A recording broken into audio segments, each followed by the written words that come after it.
Welcome back to the next segment of Tiger Talk. This session, as we continue on visiting with Doug Williams, Superintendent of Sunnyvale ISD, close friend, longtime friend. We want to talk about an issue now that is probably in the forefront in the legislature, is what you hear about more than anything, and that's testing and accountability. Currently, we are in an accountability system that, quite frankly, is a punitive system, and there's not very many superintendents, Doug would probably disagree with that statement. But I also want to clarify that statement in this, is that superintendents in the state of Texas and school folks in general are not afraid of accountability. We believe in accountability. We believe in holding ourselves accountable. Just like, Doug, your wife, Chris, holds you accountable all the time, doesn't she not? Daily. and for good reason. Exactly. But school boards hold us accountable. Communities hold us accountable. We don't have a problem being held accountable in the state of Texas. But when it's done in a punitive way, and the unique thing about accountability, Doug, is, you know, Chamber of Commerce's want to know how we do. Realtors want to know how we do on testing. Parents. Yeah. And Blake, let me kind of interject there. I think you've kind of hit on a couple key points. The accountability system that is currently there, first of all, it grades you on your weakest area. Mm-hmm. That would be similar to a student who has goes to high school, and the student makes 5 A's, 2 B's, and a C, and you classify that student as a C student. That's in a nutshell of where the accountability system is. The other thing is, I don't believe it's a true measure of a district's worth, of its value. What you're trying to measure is you're trying to measure a performance on kids, on how kids do on a test, and that's the accountability system, as opposed to being more of a holistic measure.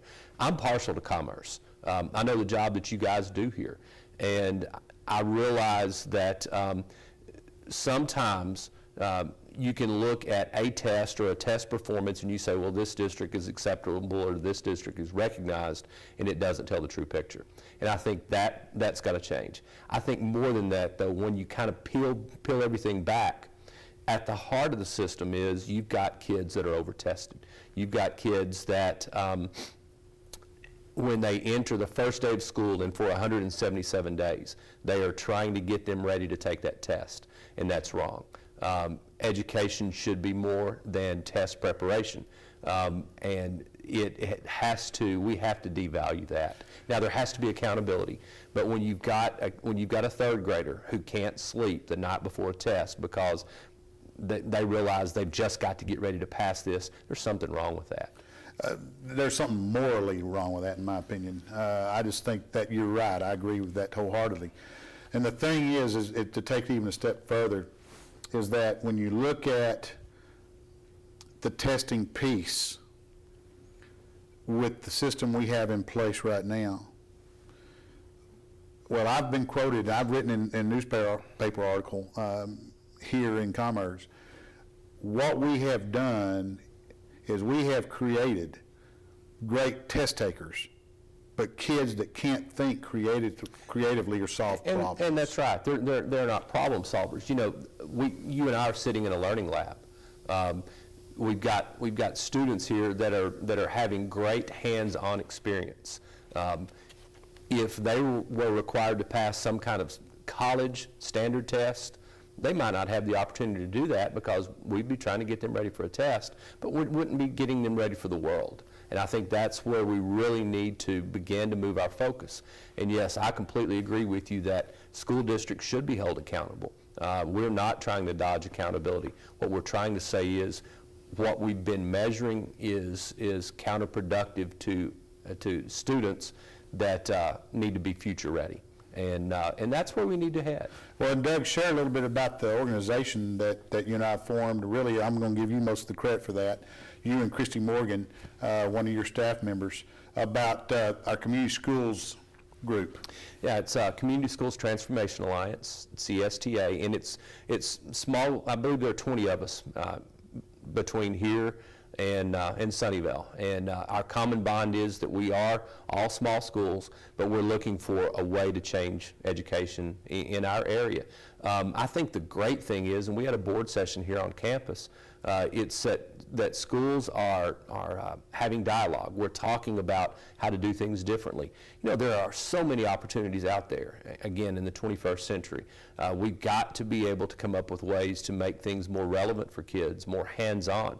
I go out and I talk to students on, you know, almost a daily basis, and hey, what do you need? And they want more real world experience, not sitting in a classroom listening to a teacher talk. Rather, they want to be able to experiment and find out exactly what's out there. And well, in regard to testing, excuse me for interrupting, but that's where I'm excited about some legislation that's come aboard. I know that right now we have 15 end-of-course tests in high school that our kids have to take, and then when you look at it, if they were not to pass the test and retook every testing opportunity, they would take as many as 110 tests. So that's ridiculous, and that's not necessary. You know, here's what's going on in Austin, I believe. A lot of us, superintendents, school leadership, we've been talking about this for years. But you and I could go to Austin, we could stand on the steps and we could throw rocks at the Capitol and all we'd get is arrested.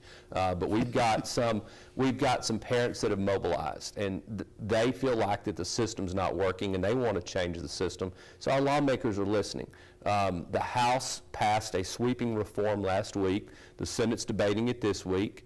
There will be some compromise that will be put out in committee, and I think it's going to go into law. It's not just going to change the test, but it's also going to change the 4x4 plan so that students will not have to take, and that's the key word, have to take 4 math, 4 science, 4 English, 4 social studies. They can, but they won't have to. Maybe have the opportunity to take an RTV class, maybe computer programming, some classes that will actually prepare them for the real world and not just have the one-size-fits-all approach to education. Well, and the reason that will happen is because we won't have 15 end-of-course tests. That's Basically, right. we'll have 5 tests. That's right. You move away from the 15 end-of-course tests, and and then you give kids options. You give kids some choices, and you know, I could pull your transcript, and I've seen your transcript. It's nothing of beauty, nor is mine. But our freshman and sophomore years here on campus, we didn't do as well as we did our junior and senior years. Now, you can attribute that to a number of different things. When I started dating my wife, my GPA went up, not because she did my homework, but she made me study. But it wasn't just that. I started taking courses that I was interested in. And when kids take courses they're interested in, they do better in those courses. And I think that's the approach. Well, and again, this is another one of those subjects that we could talk about, but we're going to stop on that note. And next section, on the other side of the break, we're going to talk about another controversial subject, and that is vouchers in charter schools. So on the back side of this break, that will be our next subject.